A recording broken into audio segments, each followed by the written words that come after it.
Oklahoma Territory, 1896. The land stretched out like a promise broken before it was ever made. All red dirt and scrub grass and sky so wide it could swallow a man's hope whole. The territory had only been opened for 7 years, and already the earth was littered with the bones of dreams that couldn't take root in soil that hard, that unforgiving. Towns sprang up overnight like fever blisters, collections of wooden buildings that seemed to lean into each other for comfort against the wind that never stopped blowing. The wind carried dust and whispers, and the memory of the people who had been displaced, driven west and west again until there was nowhere left to go. Guthrie was one of those towns, born in a single day during the land run of 1889, when 10,000 souls descended on empty prairie and claimed it for their own. By 1896, it had the trappings of civilization, a main street with a general store and a church and a hotel with actual glass windows. But civilization was a thin veneer, easily scratched away to reveal the desperation beneath. People came to Oklahoma Territory because they had nowhere else to go, because they were running from something or running toward something, and either way they were running. The Harrison family arrived in Guthrie in the spring of 1895. Samuel Harrison was a man who wore his failures like a coat too heavy for his shoulders, 43 years old and already stooped with the weight of them. He had been a shopkeeper in Missouri, then a farmer in Kansas, and now he was trying his luck in Oklahoma Territory, with the kind of grim determination that comes from having no other choice. His wife Margaret had stopped talking to him except when necessary, her silence a more cutting rebuke than any words could have been. And then there was Abigail. Abigail Harrison was 19 years old in that spring of 1895, with dark hair that she wore in a braid down her back, and eyes that seemed to look at something beyond what everyone else could see. She had been a quiet child, the kind who preferred the company of books to people, who would spend hours staring out windows at landscapes that existed only in her imagination. Her mother worried that she would never find a husband, that she was too strange, too distant, too much in her own world. Her father barely noticed her at all, absorbed as he was in his own litany of disappointments. The Harrisons built a house on the edge of Guthrie, a simple wooden structure with 2 rooms and a loft where Abigail slept. Samuel Harrison opened a dry goods store on Main Street, and for a few months it seemed like perhaps this time things might be different, that perhaps Oklahoma Territory would be the place where their luck finally turned. But luck is not something you can summon by wanting it, and the store struggled from the beginning. There were too many stores and not enough people with money to spend in them. By the winter of 1895, Samuel Harrison was in debt to half the merchants in Guthrie, and his wife's silence had deepened into something that felt like grief. It was during that hard winter that Ezekiel Marsh came to Guthrie. He arrived on a Tuesday in January, stepping off the train with a leather suitcase and a smile that didn't reach his eyes. Ezekiel Marsh was 37 years old, a widower, he said, looking to start fresh in Oklahoma Territory. He had money, or at least he seemed to have money, which in a place like Guthrie was close enough to the same thing. He took a room at the hotel and began making inquiries about business opportunities, about land, about the people who mattered in a town where no one really mattered all that much. Within a week, Ezekiel Marsh had made the acquaintance of Samuel Harrison. Within 2 weeks, he had made the acquaintance of the entire Harrison family. Within a month, he had made an offer. He would settle Samuel Harrison's debts, all of them, and provide enough capital to keep the dry goods store running for at least another year. In exchange, he wanted only one thing. He wanted to marry Abigail Harrison. Samuel Harrison accepted before his daughter even knew an offer had been made. To him, it was a miracle, a salvation, the answer to prayers he hadn't even realized he'd been praying. His debts would be erased, his business saved, his family secure, and all it would cost was a daughter who had never been much use to him anyway, who spent her days dreaming instead of working, who looked at the world with those strange, distant eyes as if she were somewhere else entirely. When Abigail was told, she said nothing. She stood in the small main room of their house with her hands folded in front of her and listened to her father explain that she would be married to Ezekiel Marsh in the spring, that it was all arranged, that she should be grateful for such a generous offer from such a prosperous man. Her mother stood beside the wood stove, her back to the room, her shoulders rigid. Abigail looked at her mother's back and then at her father's face, and she said nothing at all. What was there to say? She was 19 years old and unmarried, a burden on a family that could not afford burdens. She would do what was expected of her. She had always done what was expected of her. The engagement was announced in February. Ezekiel Marsh was attentive, proper, everything a fiancé should be. He brought gifts, flowers when he could find them, ribbons and lace from his travels. He spoke to Abigail with careful courtesy, never pressing, never demanding, always the perfect gentleman. And yet there was something about him that made Abigail's skin crawl. Something in the way his eyes lingered on her when he thought she wasn't looking. Something in the way his smile never quite reached those eyes. She could not name what unsettled her, could not point to anything specific. It was just a feeling, a sense that beneath the polished exterior there was something cold and patient and hungry. She tried to tell her mother once, tried to put into words the unease that coiled in her stomach whenever Ezekiel Marsh was near. But Margaret Harrison would not hear it. Her daughter was being foolish, she said. Mr. Marsh was a good man, a prosperous man, a man who was saving their family from ruin. Abigail should count herself lucky. Many girls would be grateful for such an opportunity. The conversation ended there, and Abigail did not try again. She learned to smile when Ezekiel Marsh visited, learned to accept his gifts with the appropriate expressions of gratitude, learned to play the part of the dutiful bride-to-be. The wedding was set for April 26, 1896. It would be held in the small church on Main Street, with a reception afterward at the hotel. Margaret Harrison threw herself into the preparations with a manic energy, as if by making the wedding perfect, she could make everything else perfect too. She sewed Abigail's dress herself, white cotton with lace at the collar and cuffs, simple but respectable. She planned the menu for the reception, arranged for flowers, sent invitations to everyone in Guthrie who mattered, and several people who didn't matter at all. Samuel Harrison watched his wife transform their daughter's wedding into a kind of salvation ritual and said nothing. He had made his bargain, and he would see it through. Abigail moved through the preparations like a ghost, present but not really there. She stood for fittings, nodded at menu suggestions, wrote thank you notes for gifts from people she barely knew. At night, she lay in the loft and stared at the ceiling and wondered if this was what the rest of her life would be. This sense of watching herself from a distance, of being a player in a story someone else was writing. She thought about running away, but where would she go? She had no money, no skills, no friends who could help her. She was trapped by circumstance and duty and the expectations of a world that had no room for girls who wanted something different from what they were given. As April approached, strange things began to happen. Small things at first, easy to dismiss. Abigail would wake in the night with the sense that someone was standing at the foot of the ladder to her loft, watching her in the darkness. But when she lit a candle, there was never anyone there. She began to hear music, faint and far away, the sound of a fiddle playing a waltz she didn't recognize. But when she asked her parents if they heard it too, they looked at her with concern and said they heard nothing. She found dead birds on the doorstep 3 mornings in a row, their necks broken, their bodies still warm. Her father said it was probably a cat, but there were no cats in their neighborhood. Abigail started having dreams. In the dreams, she was dancing. She was wearing her wedding dress, and she was dancing alone in a room she didn't recognize, a large empty space with wooden floors and windows that looked out onto darkness. She danced and danced, spinning and turning, and she could not stop. Her feet moved without her willing them to move, and the music played on and on. That same waltz she heard sometimes when she was awake. In the dreams, she was aware that something was wrong, that she should stop dancing, but she could not. Her feet were no longer her own, and always, at the edge of her vision, there was a figure watching her, a dark shape that never quite came into focus. She woke from these dreams with her heart racing and her nightgown soaked with sweat. She told no one about them. What would she say? That she was having nightmares about dancing? It seemed absurd, childish, but the dreams came every night, and each time they lasted a little longer, became a little more vivid. She began to dread sleep, would lie awake as long as she could, listening to the wind outside and the sound of her father's snoring below and the creaking of the house settling. But eventually exhaustion would claim her, and she would slip into dreams where her feet moved without her permission, and the music never stopped. The week before the wedding, Ezekiel Marsh came to dinner. It was a small affair, just the 4 of them around the table in the Harrisons' cramped front room. Margaret had cooked ham and potatoes, and there was even a pie made with dried apples.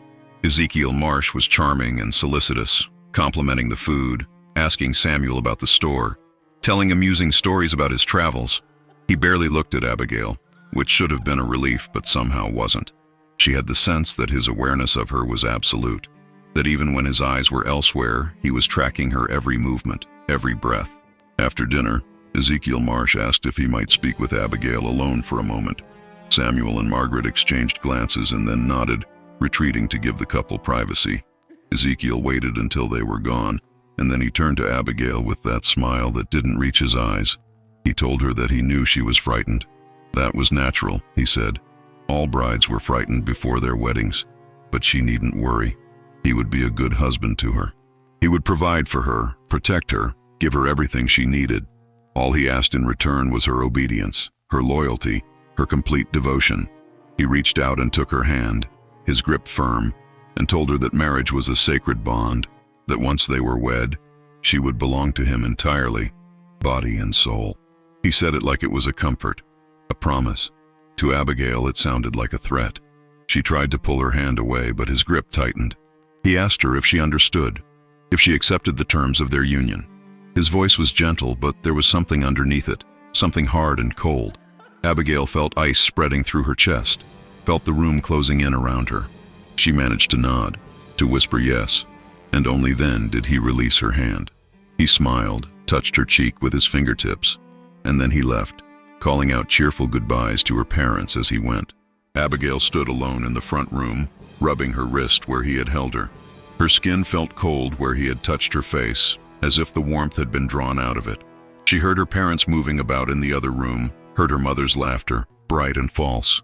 She looked down at her hand and saw that her fingers were trembling. She clenched them into a fist and tried to steady her breathing. 5 more days. 5 more days until the wedding. 5 more days until she became Mrs. Ezekiel Marsh. That night the dream changed. She was dancing again, in that same empty room with the wooden floor and the dark windows. But this time, the figure at the edge of her vision stepped forward. It was Ezekiel Marsh, but not as she knew him. His face was different somehow, older, colder, his eyes completely black. He watched her dance with an expression of satisfaction, of ownership, and then he spoke, though his lips didn't move. The words came from everywhere and nowhere, echoing in the empty room. He said that she had always been his, from before she was born, from before time began. He said that the wedding was just a formality, that she already belonged to him, that she would dance for him forever. Abigail tried to scream, but no sound came out. Her feet kept moving, kept spinning, and the music played on. She woke, gasping, her hands clutching at her throat. Dawn light was filtering through the gaps in the roof, pale and gray. She could hear her father moving below, getting ready to open the store. Everything was normal. Everything was as it should be. But Abigail knew, with a certainty that went deeper than reason, that something was terribly wrong. She knew that if she went through with this wedding, something worse than death awaited her. She spent that day in a fog of dread, unable to concentrate, unable to eat.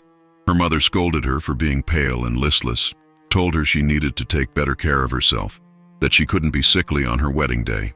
Abigail nodded and tried to eat and pushed food around her plate. That evening, after her parents had gone to bed, she made a decision. She would not marry Ezekiel Marsh. She didn't know how she would avoid it, didn't know where she would go or what she would do, but she knew she could not become his wife. She lay awake all night, making plans and discarding them. She could run away before the wedding, but where would she go with no money and no one to help her? She could refuse at the altar, but that would bring shame on her family, and they were already hanging by such a thin thread. She could tell someone about her fears, but what would she say? That her fiancé looked at her strangely? That she had bad dreams? No one would believe her. No one would help her. She was trapped. As dawn approached on April 23rd, 3 days before the wedding, Abigail climbed down from her loft with her decision made. She would tell her parents that she could not marry Ezekiel Marsh, that something about him terrified her, that she would rather die than become his wife. They would be angry, disappointed, furious even. But perhaps, if she was adamant enough, if she refused strongly enough, they would have to listen. It was her only chance. But when she entered the main room, she found her mother already awake, sitting at the table with a letter in her hands. Margaret Harrison's face was gray, her eyes hollow. She looked up at Abigail and then looked down at the letter again. Samuel Harrison came in from outside, where he had been checking on their small vegetable garden. and stopped when he saw his wife's expression. Margaret handed him the letter without a word. He read it, his face hardening with each line. Then he crumpled it in his fist and threw it into the stove. Abigail stood frozen, watching her parents, afraid to ask what had happened. Finally, her father spoke. Ezekiel Marsh had written to inform them that urgent business required him to leave Guthrie immediately. He would be gone for at least 6 months, possibly longer. He apologized profusely, but the wedding would have to be postponed until his return. He hoped they would understand. Abigail felt relief wash over her so powerfully that her knees went weak. She steadied herself against the wall, hardly daring to believe it. The wedding was postponed. She had more time. Perhaps Ezekiel Marsh would never come back. Perhaps she could find a way out before he returned. But her relief was short-lived. She saw the expression on her father's face, saw the way his hands were shaking with rage and humiliation. She saw her mother sitting motionless at the table, staring at nothing. And she realized that in postponing the wedding, Ezekiel Marsh had made things worse, not better. Samuel Harrison raged. He had accepted Marsh's offer in good faith, had announced the engagement to the entire town, had allowed his debts to be paid on the promise of a wedding that now was not happening. What would people think? What would people say? That he had been made a fool of, that his daughter had been rejected, that even a stranger with money didn't want her badly enough to go through with the marriage. The shame of it was unbearable. He paced the small room, cursing Ezekiel Marsh, cursing Oklahoma Territory, cursing the cruel luck that had followed him from Missouri to Kansas, to this God-forsaken place at the edge of the world. Margaret Harrison said nothing. She sat at the table with her hands folded in her lap and her face completely blank, and Abigail thought that she looked like a woman who had given up, who had resigned herself to disappointment so complete that nothing could touch her anymore. Abigail wanted to comfort her mother, wanted to say that it would be all right, that perhaps this was for the best, but she knew better than to speak. Her mother's silence was a wall she could not penetrate, and her father's rage was a fire she dared not approach. The day passed in misery. Word of the postponed wedding spread through Guthrie with the speed of scandal. People who had planned to attend the ceremony, who had bought gifts, who had been looking forward to the social event, felt cheated and embarrassed on the Harrisons' behalf. Some were sympathetic, offering condolences and assurances that these things happened.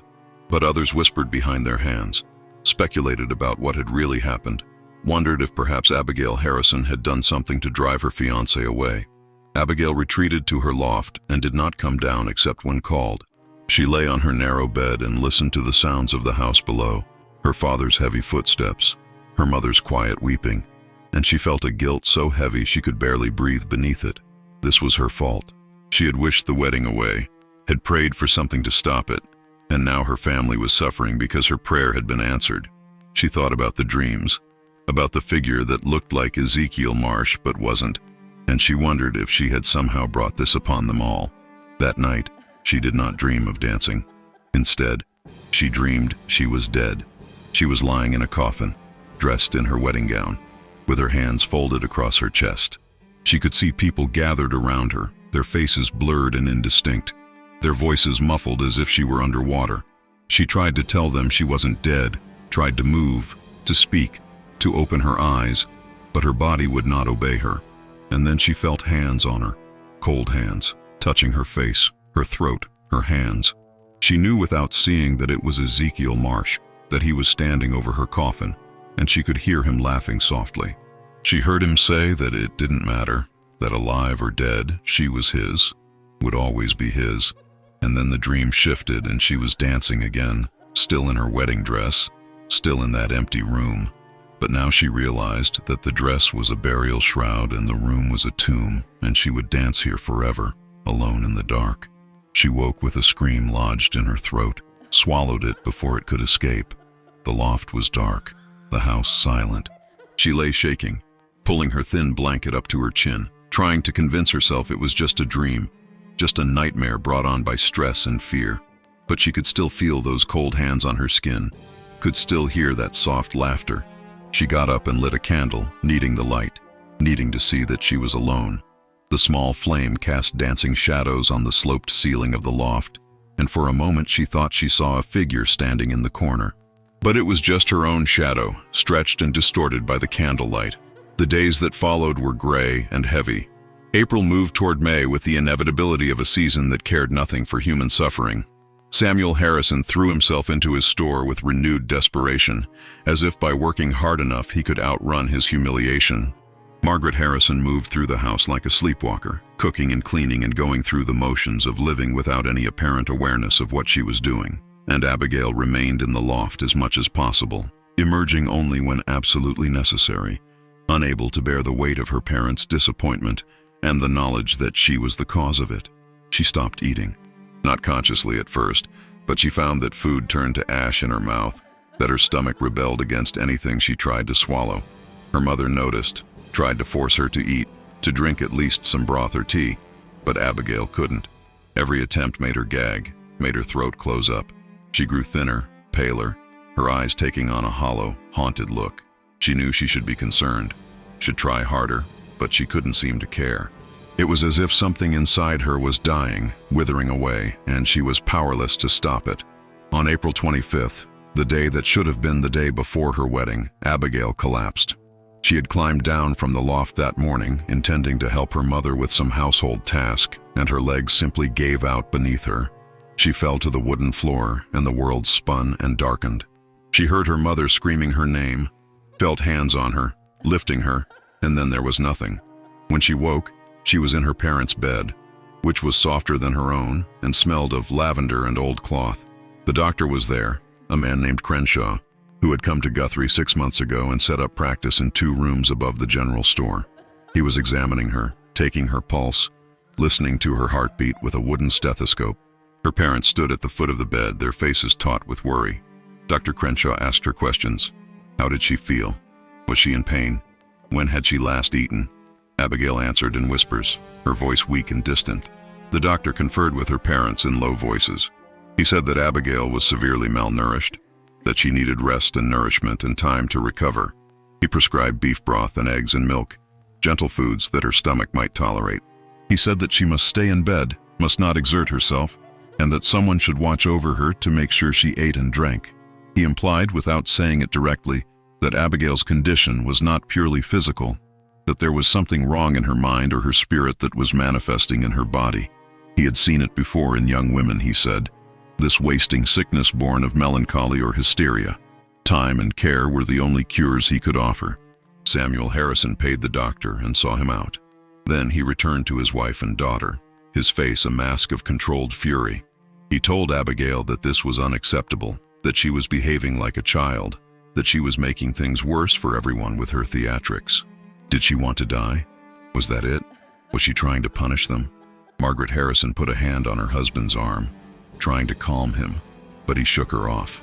He leaned over the bed, his face close to Abigail's, and he told her that she would eat, she would get better, and when Ezekiel Marsh returned, she would marry him as planned. He would not tolerate any more nonsense. Abigail looked up at her father with eyes that seemed to see through him to something beyond. She opened her mouth as if to speak, but no words came out. She closed her eyes, turned her face to the wall, and said nothing. Samuel Harrison straightened, disgusted, and left the room. Margaret Harrison sat on the edge of the bed, her hand resting lightly on her daughter's shoulder, and for the first time in months, she spoke to Abigail with something like tenderness. She asked her daughter to try, to please try, to not give up. Abigail did not respond. She kept her face to the wall and wished she could disappear entirely. That night, April 25th, the night before what should have been her wedding, Abigail felt something shift inside her. She was lying in her parents' bed staring at the wall when she felt a coldness settle over her like a blanket. The room grew darker, though no shadows had moved. She heard the sound of music, faint and far away, that waltz she knew so well from her dreams. And then she felt it, a pulling sensation, as if something inside her was being drawn out, called forth by a voice she couldn't hear but couldn't ignore. She tried to resist it, tried to hold on to herself, but the pulling grew stronger. She felt herself rising from the bed, though her body remained still. She was separating, splitting in two, and the part of her that was rising could see her own pale face on the pillow below, could see her mother sleeping in a chair beside the bed. She rose up through the roof of the house, up into the night sky, and Oklahoma Territory spread out below her like a map made of darkness and scattered lights. And then she was elsewhere, She was in the empty room from her dreams, the room with the wooden floor and the dark windows. She was wearing her wedding dress, though she had never put it on, had never even taken it out of the chest where her mother had stored it. The music was playing, loud and clear now, a fiddle and a piano, playing that endless waltz, and she began to dance. Her feet moved without her willing them to move. Her body turned and spun with a grace she had never possessed in life.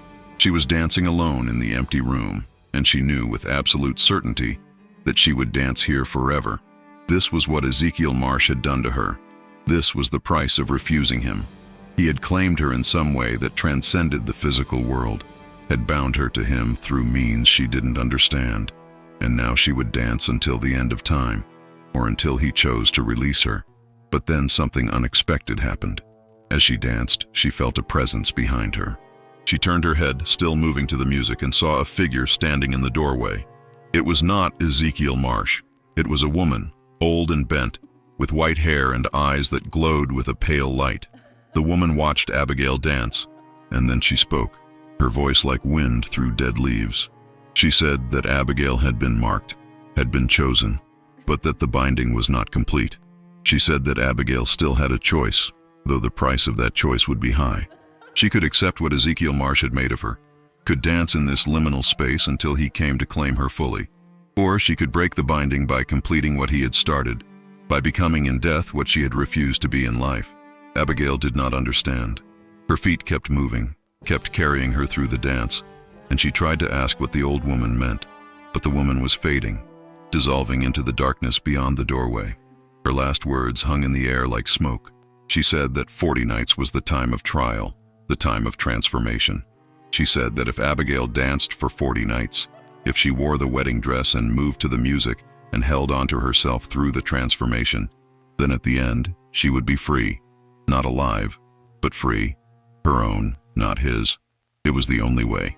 And then the woman was gone, and Abigail was alone again, dancing in the empty room. She felt herself being pulled back, felt the world spinning around her, and then she was in the bed again, in her body, gasping for breath. Her mother was shaking her, calling her name, her face white with fear. Abigail had stopped breathing, Margaret would later say, had gone completely still for almost a full minute, and she had thought her daughter was dying right there in front of her. But Abigail was not dead. She opened her eyes and looked at her mother, and Margaret Harrison recoiled from what she saw there. Her daughter's eyes were different somehow, darker, older, as if something ancient had looked out from behind them. Abigail sat up slowly, pushing her mother's hands away. She stood, though her legs were weak and shaking, and she walked to the chest where her wedding dress was stored. She took it out, held it up, and looked at her mother with an expression that was not quite a smile. She told her mother that she would wear the dress, that she would dance, that it was what she was meant to do. Margaret Harrison backed away, confused and frightened, and ran to get her husband. By the time they returned, Abigail had put on the dress. It fit perfectly, though she had lost so much weight that it should have hung loose on her frame. She stood in the center of the small room barefoot, her dark hair loose around her shoulders, and she began to dance. There was no music, at least none that anyone else could hear. But Abigail danced as if to a full orchestra, her movements fluid and precise, her bare feet making soft sounds against the wooden floor. She danced with her eyes closed, her face serene, and she did not respond when her parents called her name, when they grabbed her arms and tried to stop her. She simply kept dancing, turning and spinning, her white dress swirling around her legs. Samuel Harrison slapped her. The sound was sharp and shocking in the small room. Abigail's head snapped to the side, a red mark blooming on her pale cheek. But she did not stop dancing. She turned back to center and continued the waltz, her expression unchanging. Margaret Harrison began to cry, begging her daughter to stop, to please stop, to tell them what was wrong. But Abigail was beyond hearing. She was caught in the dance, bound to it, and she could not stop even if she wanted to. They tried to restrain her, to hold her down, but she was stronger than she should have been in her weakened state. She pushed them away, not violently, but with an inexorable force, and continued dancing. Finally, exhausted and terrified, Samuel and Margaret Harrison retreated. They watched their daughter dance in the pre-dawn light, watched her turn and spin and glide across the floor as if carried by invisible hands, and they did not know what to do. By the time the sun rose on April 26th, the day that should have been Abigail Harrison's wedding day, the entire neighborhood knew that something was wrong at the Harrison house. They could hear the soft thud of feet on wood, could see through the windows the white shape of a girl in a wedding dress, dancing alone. People gathered outside, whispered among themselves, and eventually someone went to fetch Dr. Crenshaw. The doctor came quickly, expecting to find that Abigail had taken a turn for the worse. What he found instead defied his understanding. Abigail Harrison was dancing, had been dancing for hours without rest, and showed no signs of stopping or even slowing.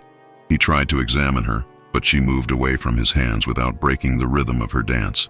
He tried to speak to her, but she did not seem to hear him.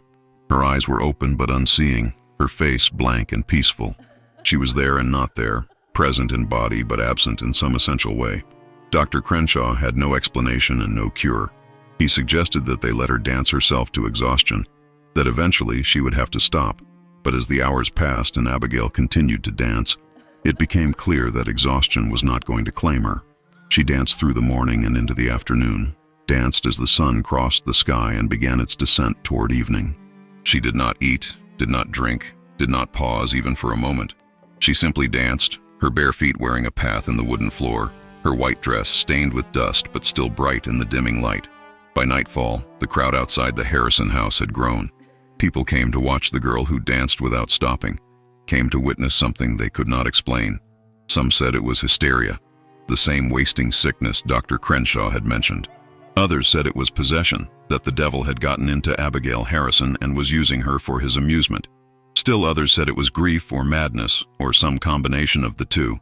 But no one could deny that what they were seeing was unnatural, wrong in some fundamental way that made the hair on the back of their necks stand up. The Methodist preacher came that evening, a man named Reverend Caldwell who had been in Guthrie since the beginning. He stood in the Harrisons' front room and watched Abigail dance, and his face grew grave. He asked Samuel and Margaret Harrison if their daughter had been involved in any occult practices, if she had consulted with fortune tellers or mediums, if she had read forbidden books or engaged in any behavior that might have opened her to demonic influence. Samuel Harrison, offended, said absolutely not, that his daughter was a good Christian girl who had never so much as spoken out of turn. Margaret Harrison said nothing, but her eyes were haunted. Reverend Caldwell prayed. He prayed over Abigail as she danced, calling on the Lord to cast out whatever evil spirit had taken hold of her, to restore her to her right mind, to deliver her from the snares of the devil. His voice rose and fell, fervent and commanding, and Abigail danced on as if she hadn't heard. The Reverend prayed for an hour, and then 2, until his voice was hoarse and his face was red with exertion. But nothing changed. Abigail Harrison continued to dance in her wedding dress, continued to move to music only she could hear, and the night deepened around her. When Reverend Caldwell finally stopped, exhausted, he told the Harrisons that he would return the next day, that he would gather the elders of the church, and they would perform a proper exorcism. But he looked uncertain, shaken, and Samuel Harrison thought that the Reverend was more frightened than he was letting on. After he left, Samuel and Margaret sat in the growing darkness and watched their daughter dance, and they did not speak to each other. What was there to say? That first night set the pattern for all the nights that followed. Abigail danced without stopping, without eating or drinking or sleeping. She danced through the night and into the next day, and when the sun set again on April 27th, she was still dancing. People came and went, watching through the windows, offering prayers or suggestions or simply staring in horrified fascination. Some brought food for the Harrisons, who barely touched it. Others brought holy water and crucifixes and advice on dealing with possession. But nothing changed. On the third night, something new happened. A woman in the crowd outside claimed that she could hear music, faint and distant, like a fiddle playing. Others strained to listen, and some said yes, they could hear it too, while others heard nothing. The music, if it was truly there, seemed to come from nowhere and everywhere at once, drifting on the night wind like something from another world. On the fourth night, one of the watchers, a man named Joseph Garrett, who worked at the sawmill, claimed that he saw another figure in the room with Abigail. A dark shape, he said, standing in the corner, watching her dance. But when others looked, they saw nothing. Joseph Garrett insisted that he knew what he had seen, that there was something in that house with the dancing girl, something that didn't belong in the world of the living. He refused to watch anymore and went home, and no one could convince him to return. On the 5th night, a dog wandered too close to the Harrison house and began to howl. It howled and howled until its owner dragged it away, but the sound echoed through Guthrie long after the dog was gone, a sound of animal terror that made everyone who heard it uneasy. Other dogs in the neighborhood took up the howling until the night was filled with a chorus of fear. The sound subsided eventually, but it started again every night after that, as soon as darkness fell, as if the animals sensed something the humans could only guess at. By the end of the first week, Abigail Harrison had become a phenomenon. People traveled from neighboring towns to see the girl who danced without stopping, the bride who danced alone in her wedding dress as if she were at a celebration no one else could see. The crowd outside the Harrison house swelled, and Samuel Harrison began charging admission. 5 cents to look through the windows, 10 cents to come inside for a closer view. He told himself he was recouping the costs of the canceled wedding, that he needed the money to pay for doctors and reverends and all the people who kept coming with their useless remedies. But the truth was that he was desperate for anything that might give his life meaning, and if his daughter's affliction could at least bring in some money, then perhaps it wasn't entirely worthless. Margaret Harrison stopped leaving the house. She sat in a chair by the wall and watched her daughter dance, and she wept silently, her tears carving tracks down her thin face. She had aged a decade in a week, her hair going gray, her face collapsing in on itself. She barely ate, barely slept, and when people tried to speak to her, she responded with monosyllables, if she responded at all. She was disappearing into grief, and there was nothing anyone could do to stop it. Abigail herself showed no signs of distress. Her face remained peaceful, almost serene as she danced. Her feet moved in intricate patterns, never faltering, never hesitating. The white dress, which should have been filthy after a week of constant movement, remained pristine, as if protected by some invisible force.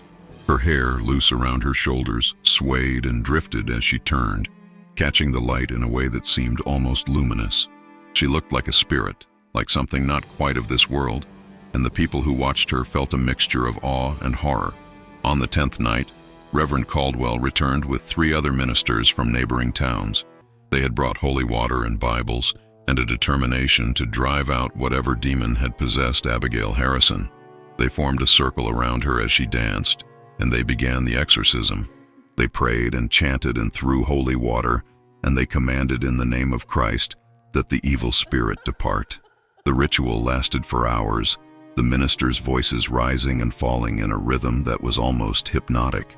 But Abigail danced on, untouched, unmoved, as if they were not even there.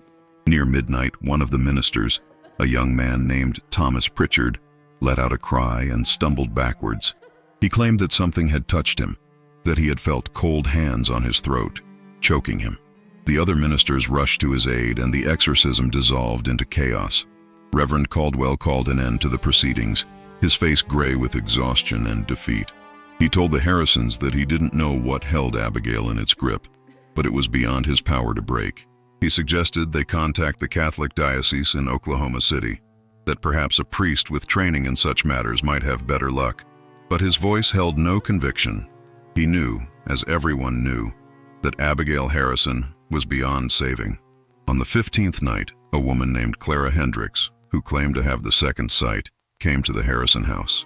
She was old and bent, with white hair and eyes that seemed to see more than they should. She looked at Abigail dancing in her wedding dress, and she nodded slowly, as if confirming something she had already suspected. She told the Harrisons that their daughter was not possessed, not in the traditional sense. She was bound, she said, bound by a promise not yet fulfilled, by a contract written in something older than words. She was dancing her way through the binding, dancing to break free. Samuel Harrison demanded to know what that meant, how they could stop it. Clara Hendricks looked at him with pity and said that they couldn't stop it. The dance had to run its course. 40 nights, she said. 40 nights was the time of trial, the time of transformation. If Abigail could endure for 40 nights, then she would be free. But if she was interrupted, if the dance was broken before it was complete, then she would be lost forever, claimed by whatever force had marked her. The Harrisons must let her dance. It was the only way.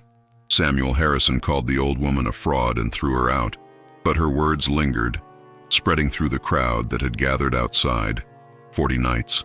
The number had weight, had resonance. It echoed with biblical significance, with the time of testing and trial. People began to count, marking off the days and nights since Abigail had first begun to dance. If Clara Hendricks was right, there were 25 nights left.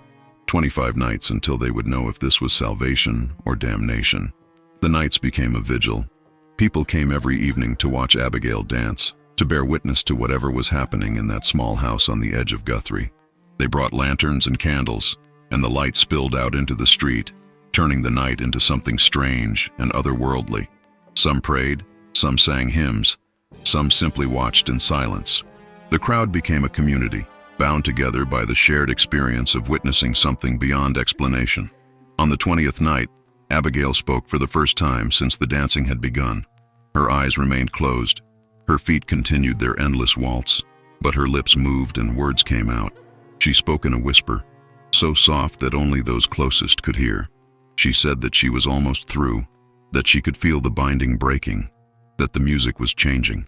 She said that he was angry, that he was trying to pull her back, but that she was stronger now. She said other things too, things that didn't make sense, fragments of sentences that seemed to belong to conversations no one else could hear. Her father demanded to know who she was talking about, who was angry, who had done this to her. But Abigail did not answer directly. She only smiled, a small, sad smile, and said that it would all be over soon. 40 nights, she whispered. 40 nights, and she would be free. Then her lips stopped moving, and she danced on in silence. On the 25th night, halfway through the trial, Margaret Harrison died. She had been growing weaker every day, refusing food, barely sleeping, consumed by the sight of her daughter's endless dance. On the evening of the 25th night, she simply stopped breathing. She was sitting in her chair by the wall, watching Abigail with empty eyes, and then she slumped forward and was gone. Dr. Crenshaw was called, but there was nothing he could do. Her heart had simply given out, he said, worn down by grief and stress and the impossible weight of watching her child suffer. She was buried 2 days later in the cemetery at the edge of town, and Abigail danced through her mother's funeral, danced as the coffin was lowered into the ground, danced as the last prayers were said over Margaret Harrison's grave. Samuel Harrison broke after that. He stopped charging admission, stopped caring about the crowds that gathered outside. He sat in the house and drank cheap whiskey bought on credit from the saloon down the street, and he watched his daughter dance and waited for death to claim him too. He had lost everything: his wife, his daughter, his dignity, his hope. Oklahoma Territory had been his last chance, and it had destroyed him. He thought about hanging himself, about putting a gun to his head, about walking out into the prairie and just keep walking until he collapsed and the coyotes found him. But he did nothing. He just sat and drank and watched. On the 30th night, something shifted in Abigail's dance. The movements became more fluid, more graceful, as if she were no longer just going through the motions, but was truly engaged in the dance. Her eyes, which had been closed or unseeing for so long, opened. They were clear and bright, and she looked at the people watching her with recognition and something that might have been gratitude. She smiled, a real smile this time, not the eerie half-smile she had worn before, and for the first time in 30 days, she looked alive. People began to hope. Perhaps Clara Hendricks had been right. Perhaps the 40 nights would bring some kind of resolution, some kind of freedom. The crowds grew larger, the vigil more intense. Everyone wanted to be there for the final night, to witness the end of the dance, whatever that might mean. On the 35th night, Abigail's feet began to bleed. The skin had worn away after so many days of constant movement, and now every step left a small red mark on the wooden floor. But Abigail did not cry out, did not show any sign of pain. She simply danced on, her white dress now spotted with drops of blood, her face still serene. The watchers gasped and murmured, some turning away in horror, others unable to look away from the terrible beauty of it. Dr. Crenshaw tried to treat her feet, tried to wrap them in bandages, but Abigail would not let him near. She danced away from his hands, leaving bloody footprints in her wake, and he was forced to give up. There was nothing he could do. She had to finish the dance. That was clear now to everyone. Interrupting her would be worse than letting her continue, no matter how much she bled. On the 38th night, Samuel Harrison spoke for the first time in days. He asked his daughter why she was doing this, what it all meant. Abigail stopped dancing for just a moment, the first pause in 38 days. She looked at her father with eyes that held depths of knowledge and sorrow no 19-year-old should possess. She told him that she was sorry, that she knew he didn't understand, that she barely understood herself, but she had to finish what had been started. She had to break the binding that Ezekiel Marsh had placed on her, had to dance herself free of the claim he had laid on her soul. 40 nights, she said again. Just 2 more nights. And then she resumed dancing, and Samuel Harrison understood.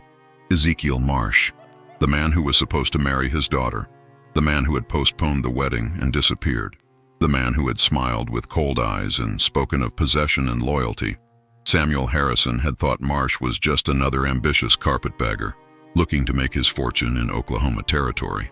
But he had been something else, something darker. And Samuel Harrison, in his desperation and greed, had tried to sell his daughter to it. The knowledge broke something in Samuel Harrison that even his wife's death had not touched. He left the house that night and walked to the church. He found Reverend Caldwell preparing for the morning service, and he confessed everything. The debts, the deal with Ezekiel Marsh, the way he had forced his daughter into an engagement she feared. He wept and he begged for forgiveness, for some kind of absolution. But Reverend Caldwell could offer no comfort. What was done was done. All they could do now was wait and pray that Abigail would survive the final 2 nights. On the 39th night, the music became audible to everyone. It was faint but unmistakable, the sound of a fiddle and a piano playing a waltz that seemed to come from somewhere beyond the world. People in the crowd looked at each other with wide eyes, confirming that yes, they could hear it. It was real. The music filled the night, beautiful and terrible, and Abigail danced to it with an intensity that was almost frightening. Her feet left trails of blood on the floor. Her wedding dress was torn and stained, but her face was radiant. She was dancing for her life, dancing for her soul, and the music carried her along like a river rushing toward the sea. Midnight approached. 1 more hour and it would be the 40th night, the final night. The crowd outside the Harrison house grew silent, breathless. Inside, Samuel Harrison sat on the floor, his back against the wall, his eyes fixed on his daughter. He had prayed more in the last 2 days than in his entire life before, pleading with a God he wasn't sure was listening to spare his child, to let her finish the dance, to set her free. The clock on the mantel struck midnight. The 40th night had begun.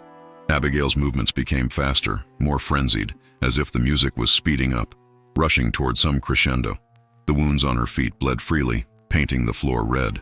Her breath came in gasps, and for the first time since the dancing began, she looked exhausted, looked human. The watching crowd leaned forward, holding their breath. And then, in the small hours of the morning, as dawn was just beginning to pale the eastern sky, something happened. The music reached a peak, a high, sweet note that seemed to pierce the very fabric of reality. Abigail spun one final time, her arms outstretched, her face turned toward the ceiling, and then she stopped. She simply stopped. Her feet came to rest, her arms dropped to her sides, and she stood still in the center of the blood-stained floor, swaying slightly like a tree in the wind. For a moment, no one moved, no one breathed, and then Abigail smiled. It was a smile of pure relief, of joy, of freedom. She opened her mouth as if to speak, and then her eyes rolled back and she collapsed. Samuel Harrison lunged forward, catching her before she hit the floor. He cradled his daughter in his arms, calling her name, begging her to wake up. Dr. Crenshaw pushed through the crowd, kneeling beside them, checking for a pulse. He found one, weak and thready, but there. Abigail was alive. Barely, but alive. They carried her to the bed, cleaned her wounds, wrapped her feet in bandages. She was unconscious, her breathing shallow, but she was alive. The dance was over. 40 nights had passed, and whatever hold Ezekiel Marsh had placed on Abigail Harrison had been broken. She woke 3 days later. Her father was sitting beside the bed, his face haggard but hopeful. When her eyes opened and focused on him, he let out a sob of relief. She looked at him with confusion at first, as if trying to remember who he was, where she was. And then memory flooded back, and she began to weep. She wept for her mother, dead and buried. She wept for herself, for the 40 nights of dancing, for the marriage that had almost destroyed her. She wept for her father, broken and aged beyond his years, and she wept for the loss of something she couldn't name, some part of herself that had been sacrificed on the dance floor. Samuel Harrison held his daughter and wept with her, and for the first time in longer than he could remember, he felt something like hope. She was alive. She was free. Whatever Ezekiel Marsh had tried to do to her had failed. They would rebuild somehow. They would find a way to go on. But Abigail knew the truth. She was free of Ezekiel Marsh's binding. That much was true. But she was not the same girl who had started dancing 40 nights ago. Something had changed in her. Something fundamental. She could feel it in her bones, in the way the world looked different now, sharper and stranger.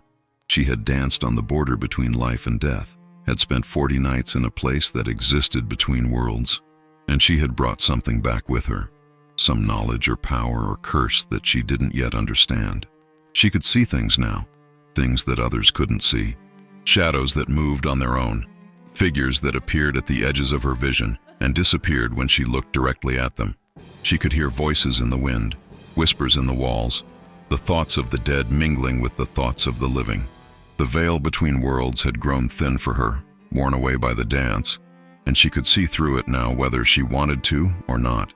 She told no one about this. What would she say? That the dancing had changed her, had given her second sight, had opened her to spirits and presences that most people were mercifully blind to. They would think she was mad, would lock her away or try to cure her with prayer and medicine. So she kept silent and learned to live with her new reality. Learned to ignore the things she saw, to close her ears to the voices that called to her. Weeks passed.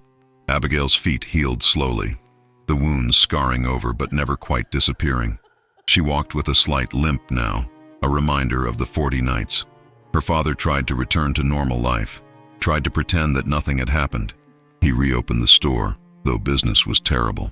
Most people avoided the Harrisons now, unsettled by what they had witnessed, unsure how to interact with a family touched by such strangeness. And then, on a warm day in June, Ezekiel Marsh returned to Guthrie. He stepped off the train with his leather suitcase and that smile that didn't reach his eyes, as if he had only been gone a few days instead of months.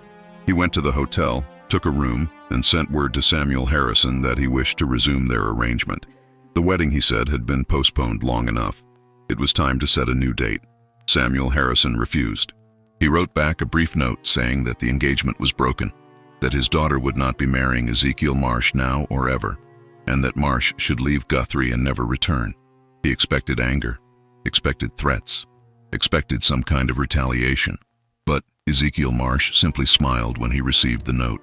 He folded it carefully and put it in his pocket, and then he went for a walk through Guthrie, greeting people on the street, stopping in at shops, acting as if nothing was wrong. That night, Abigail woke to the sound of music. She sat up in bed, her heart racing, and listened. It was the waltz, the same waltz she had danced to for 40 nights. She got up, moving to the window, and looked out into the darkness. And there, standing in the street below, barely visible in the moonlight, was Ezekiel Marsh. He was looking up at her window, and even from that distance, she could see his eyes, black and empty and full of a hunger that made her blood run cold. She knew then that it wasn't over. The dance had broken his binding, had freed her from whatever claim he had laid on her soul. But it had not driven him away, had not destroyed him. He was still here, still waiting, still watching. And as long as he remained in Guthrie, she would never truly be free. The next morning, Abigail told her father they had to leave. They had to leave Guthrie, leave Oklahoma Territory, go somewhere Ezekiel Marsh could not follow. Samuel Harrison didn't understand, tried to argue that they had no money, nowhere to go, that running would solve nothing. But Abigail was insistent. They had to leave now, today, before it was too late. Something in her voice convinced him. They packed what little they had, sold the store for a fraction of what it was worth, and took the afternoon train east. They left Guthrie behind, left Oklahoma Territory behind, left the house where Margaret Harrison had died and Abigail had danced for 40 nights in a blood-stained wedding dress. As the train pulled away from the station, Abigail looked out the window. She saw Ezekiel Marsh standing on the platform, watching the train depart. He was still smiling that cold smile, and she knew that he was not defeated, only delayed. He had eternity to wait, and she was only mortal. But for now, in this moment, she was free, and she would take that freedom and hold on to it for as long as she could. The train carried them east, away from the cursed frontier, away from the land that had taken so much from them. Samuel Harrison stared out the opposite window, his face blank, lost in thoughts he shared with no one. Abigail sat beside him, her hands folded in her lap, her wedding dress left behind in Guthrie, given to the flames of a fire her father had built in their yard the night before they left.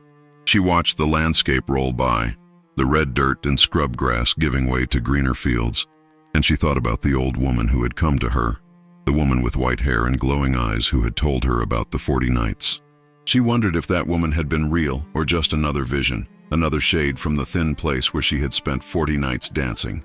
She wondered if she would ever know the truth about Ezekiel Marsh, about what he really was, about why he had chosen her. But mostly, she wondered if she would ever feel safe again, if she would ever sleep without fear that she would wake to the sound of that waltz, to the sight of cold eyes watching from the darkness. Years passed. The Harrisons settled in Missouri, in a small town where no one knew them, where no one knew about the bride who had danced alone for 40 nights. Samuel Harrison found work as a clerk in a feed store, and Abigail took in sewing to help make ends meet. They lived quietly, carefully, always looking over their shoulders, always waiting for Ezekiel Marsh to appear. But he never did. Whether the distance was too great, whether the breaking of the binding had weakened him somehow, or whether he had simply found some other victim to torment, Abigail never knew. She only knew that as time went on, the fear began to fade.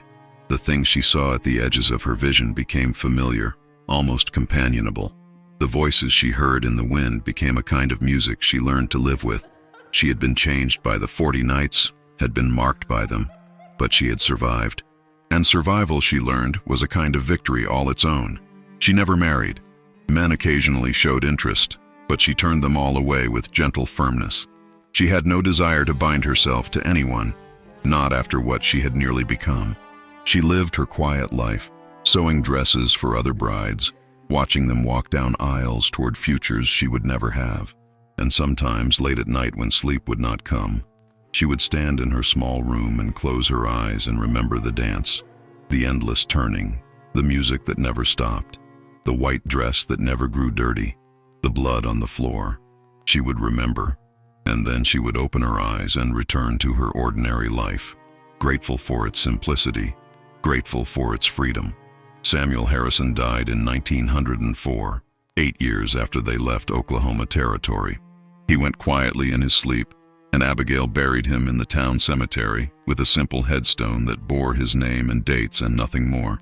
She stood at his grave and thought about all the mistakes he had made, all the ways he had failed her and her mother. But she also thought about the fact that in the end, he had let her go, had chosen her freedom over his pride and his debts, and for that, she forgave him. She lived another 40 years, a spinster seamstress in a quiet Missouri town, known for her skill with needle and thread and her kind manner with customers. She never spoke of Oklahoma Territory, never mentioned Guthrie or Ezekiel Marsh, or the 40 nights she had danced in a wedding dress stained with her own blood. The few people who asked about her past received only vague answers about coming from the West, about losing her family young.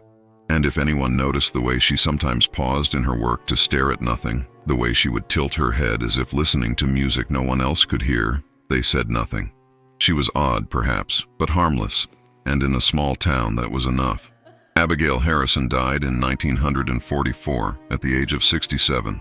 She died in her sleep, peacefully, with no one to mourn her except the handful of women who had been her customers and had, over the years, become something like friends.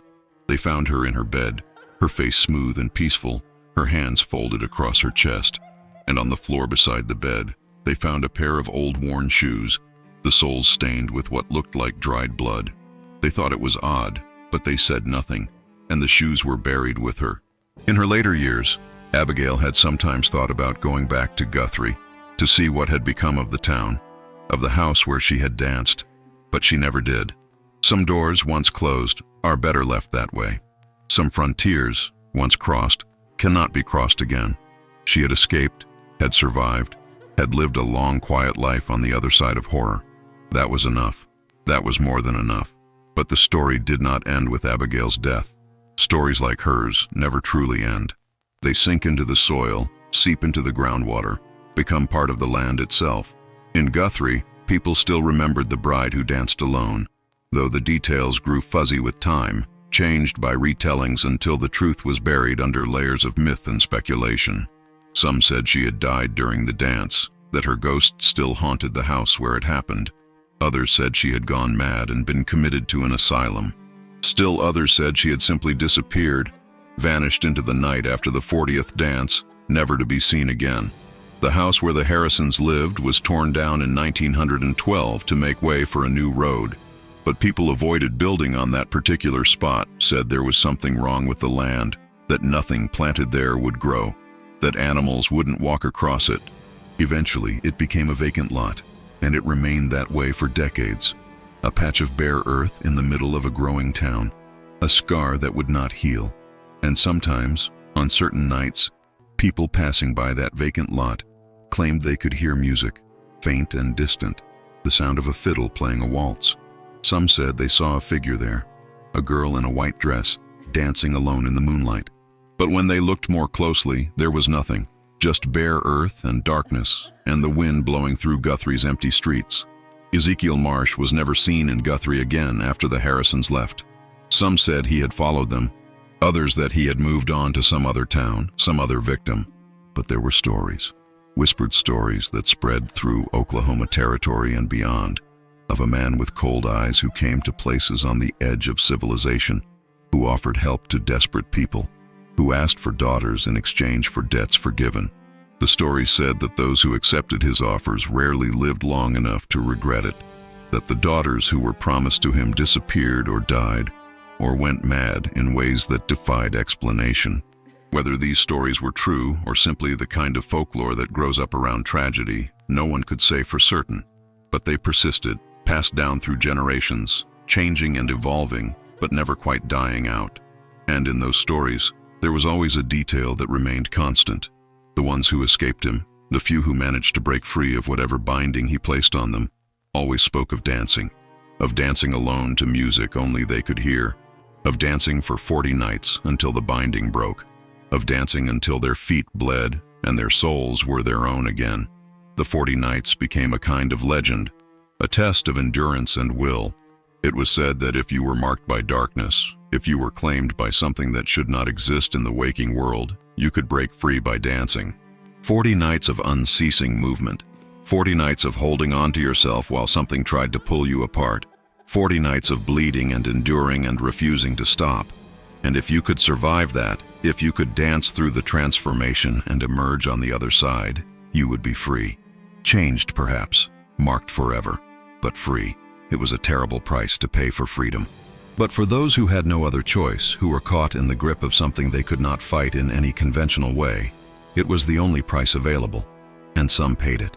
Over the years, in scattered places across the frontier and beyond, there were reports of people, mostly women, who danced without stopping for 40 nights. Some survived, many did not. But those who did carried with them the knowledge that they had faced something beyond the normal world and had refused to be consumed by it. The story of Abigail Harrison, the bride who danced alone for 40 nights after her death, or near death, or transformation, became one of the foundational myths of that darker folklore. It was told and retold, embellished and distorted, until the original girl was lost beneath layers of legend. But the core remained, a bride in a wedding dress, dancing alone, bleeding but unbowed, holding on to her soul with a grip stronger than any binding, surviving 40 nights of trial to emerge free. And perhaps that is the real story, the one beneath all the myths and folklore and whispered rumors. Not a story about demons or curses or supernatural horror, though those elements are present, but a story about a young woman who refused to be owned, who found a way to fight back against something that seemed impossible to fight, who paid a terrible price for her freedom but paid it willingly. A story about surviving, about enduring, about the strength it takes to keep moving even when everything in you wants to stop. The cursed frontier took many things from many people. It took land from those who had lived on it for generations. It took lives from those who tried to settle it. It took hope and health and sanity from those who thought they could tame it. But it also revealed things about the land and about the people who ventured into it. It revealed that some frontiers are not meant to be crossed, that some boundaries exist for good reason. And it revealed that when those boundaries are crossed anyway, when people venture into places and situations they do not understand, the consequences can be terrible and lasting. Abigail Harrison crossed such a boundary, or nearly did. She was pushed toward it by circumstances beyond her control, by a father's desperation and a mother's silence and a stranger's dark hunger. But she found a way back. She danced her way back, through 40 nights of blood and music and transformation. And in doing so, she left behind a story that persists to this day, a story about the price of freedom and the strength it takes to claim it. In the end, that is what the frontier was always about. Not about manifest destiny or westward expansion or civilizing the wilderness, but about the choices people made when pushed to their limits, about what they were willing to sacrifice and what they refused to give up. Abigail Harrison chose to dance rather than be claimed. She chose 40 nights of agony over a lifetime of servitude. She chose freedom, even knowing that freedom would come with its own scars, its own costs. And she survived. That, perhaps, is the most important part of the story. She survived. The bride who danced alone for 40 nights after her death, who was not quite dead but not quite alive, who existed in that liminal space between worlds where transformation happens, where souls are tested and either broken or tempered. She survived, and she lived, and she died peacefully in her bed decades later, having claimed a life that was her own. The music still plays in Guthrie sometimes, or so they say, the waltz that no one can quite place, that drifts on the night wind like something from a dream. And sometimes, if you listen closely, you can hear the soft sound of bare feet on wood, the rhythm of a dance that never quite ends. But there is no sorrow in it now, no desperation, just movement, just the memory of a girl who danced her way to freedom and never looked back. Some frontiers were never meant to be crossed, but for those who must cross them anyway, there is always a price to be paid. The story of the bride who danced alone for 40 nights is a reminder of that price, and a testament to the ones who pay it and survive. It is a dark story, a disturbing story, a story that stays with you long after the telling is done. But it is also a story of strength and survival, of refusing to be owned, of claiming your own soul even when everything in the world seems arrayed against you. And that, in the end, is why the story endures. Not because of the horror, though the horror is real. Not because of the supernatural elements, though those elements speak to something deep in human consciousness, but because it is a story about a person who faced something terrible and found a way to endure, who danced for 40 nights, bled for 40 nights, held on through 40 nights of transformation and trial, and who emerged, scarred but alive, free to live the life that was rightfully hers. The cursed frontier is full of such stories, if you know where to look for them. Stories of people who ventured too far, who crossed boundaries they shouldn't have crossed, who encountered things that should not exist. Some of those stories end in tragedy, but some end in survival, in triumph of a sort, in the hard-won freedom that comes from refusing to surrender. The story of Abigail Harrison, the bride who danced alone, is one of the latter. A dark story, yes. A disturbing story, certainly, but also a story of hope, of the strength that exists in even the most desperate circumstances, of the possibility of breaking free even from bindings that seem unbreakable. And so the dance continues, in memory and myth, in the stories passed down through generations, in the music that still drifts through Guthrie on certain nights. The bride in her white dress, spinning and turning, her feet bleeding but her spirit unbroken, dancing through 40 nights of darkness toward a dawn she refused to let anyone take from her. The dance continues, and in continuing it reminds us that some battles are won not by fighting but by enduring, not by striking back but by refusing to fall, not by defeating the darkness but by outlasting it, one step at a time, one night at a time, until the 40 nights are past and freedom, terrible and beautiful and hard won, is finally yours.